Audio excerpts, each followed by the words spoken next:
Bonjour à tous, c'est JMM, bienvenue sur Sportlist.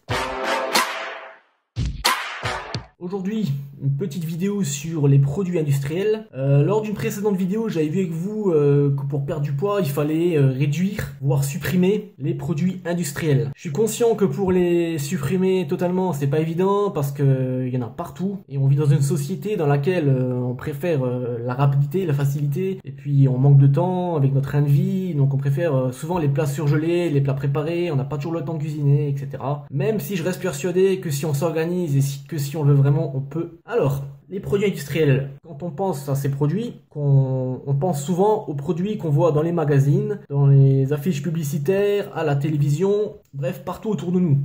On est bombardé par la publicité, et ce qui revient souvent, je sais pas si vous avez remarqué, c'est les produits qui sont censés nous faire maigrir. Vous avez remarqué, les produits dont on entend le plus parler souvent à la télé, c'est ce qui est censé nous faire maigrir. Bon, on sait tous qu'il y a de plus en plus de gens en surpoids. Et les industriels, ils servent de ça pour vendre des produits censés faire maigrir. Je prends l'exemple de plusieurs produits assez connus, hein. Donc la fameuse crème là, qui fait maigrir quand on dort, la somatolique cosmétique, là, je sais pas si je dis le bon nom. Bref, maintenant, à ce qui paraît, quand tu dors, tu mets de la crème et tu peux perdre du poids. Ouais, vous rigolez, mais moi je connais des gens qui l'ont acheté, hein.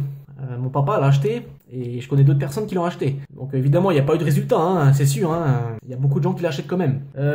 Maintenant d'après les publicités, le Nutella c'est pas mauvais pour la santé, attention, hein. D'après la publicité, l'huile de palme c'est pas mauvais et plein de choses comme ça. Donc on se fout un peu de notre gueule, hein. Quand on perd du poids, il faudrait consommer des spécial K et des céréales fitness. C'est riche en protéines et pauvre en matières grasses, hein. Attention, hein, pauvre en matières grasses, hein, ça c'est ultra important pour vendre, hein. Les Danao, tous les yaourts qu'on essaie de nous faire prendre en collation parce que ça cale et que c'est riche en protéines, attention, et que c'est pauvre en matière grasse. Mais le reste, on s'en branle, hein.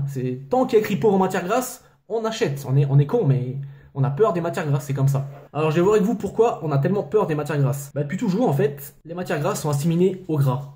En gros, si t'as du bide, c'est forcément dû aux matières grasses que tu consommes. Alors que c'est une grosse connerie, parce que le gras que t'as autour du bide, c'est parce que tu manges trop, que tu manges mal, et que sûrement tu consommes trop de sucre. Donc les industriels se servent de ce fameux terme pauvre en matière grasse pour vendre le produit, parce que tout le monde en a peur, et je vois pas pourquoi d'ailleurs, mais tout le monde en a peur, et ça fait vendre. Pareil, le terme qui revient souvent, c'est riche en protéines. À cause de quoi? À cause du régime Dukan essentiellement, qui a été très médiatisé, tout le monde en parle, tout le monde le connaît, c'est hyper protéiné. Et forcément maintenant, quand on parle de protéines, c'est forcément bon. Quand il y a beaucoup de protéines dans un aliment, dans la tête des gens, c'est que c'est bon pour la santé. Donc pareil, ils se servent de ça pour vendre le produit. Riche en protéines, ça fait vendre. Pauvre en matière grasse, ça fait vendre. Mais on se fout de votre gueule, pourquoi? Parce qu'en fait, il faut avoir peur du sucre. Quand on consomme beaucoup de sucre, ça fait monter l'insuline. Ça donne un pic d'insuline, et le pic d'insuline, ça fait quoi? Ça fait stocker les graisses. C'est de ça dont il faut avoir peur, et pas du reste. Surtout des sucres. Alors attention au sucre, parce que quand on enlève les matières grasses, ce qui est pas faux, il n'y a pas beaucoup de matières grasses dans les produits que vous achetez là. C'est pas faux.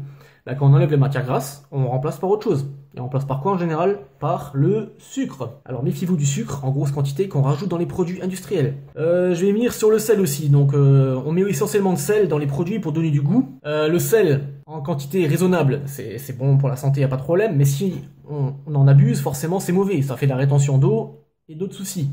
Donc attention au sel en quantité astronomique présent dans les produits industriels. Pensez aussi à vérifier si votre produit contient du glutamate de sodium entre autres, donc c'est un exhausteur de goût. D'ailleurs les industriels ils savent très bien qu'il a une mauvaise publicité ce terme là, donc ils le remplacent par exhausteur de goût ou par d'autres synonymes. Ils sont malins les cocos, hein, ils sont malins. Alors méfiez-vous de ça parce que je suis persuadé que si on est addict c'est à cause de ça. Et ça a été prouvé que ça pouvait rendre addict et même que ça pourrait donner des cancers. Je suis persuadé que si on consomme des saloperies de ce genre, on peut avoir des cancers. Et pareil, je suis persuadé que si on mange correctement, sainement, mais vraiment sainement, pas comme vous croyez vous là, sainement vraiment pour de bon, je suis persuadé que ça évite des cancers. Je sais, il y en a toujours un qui va venir me dire, ouais, moi je connaissais un mec qui faisait du sport, il mangeait sainement, il fumait pas, il buvait pas, mais il a eu un cancer. Bah oui, les cancers, c'est pas que dû à la bouffe, c'est aussi dû aux antécédents familiaux, c'est dû à plein de choses, à la pollution, mais je suis persuadé que ça joue énormément avec la nourriture. Je suis persuadé que c'est dû essentiellement à ça, quoi. Vous avez bien compris, hein, ils se servent de votre crédulité, ils se servent de votre manque de savoir pour vous vendre leurs produits censés faire maigrir. Mais le problème, c'est que le seul endroit où ça va maigrir, c'est au niveau du portefeuille, et puis vous allez maigrir dans la tête, hein.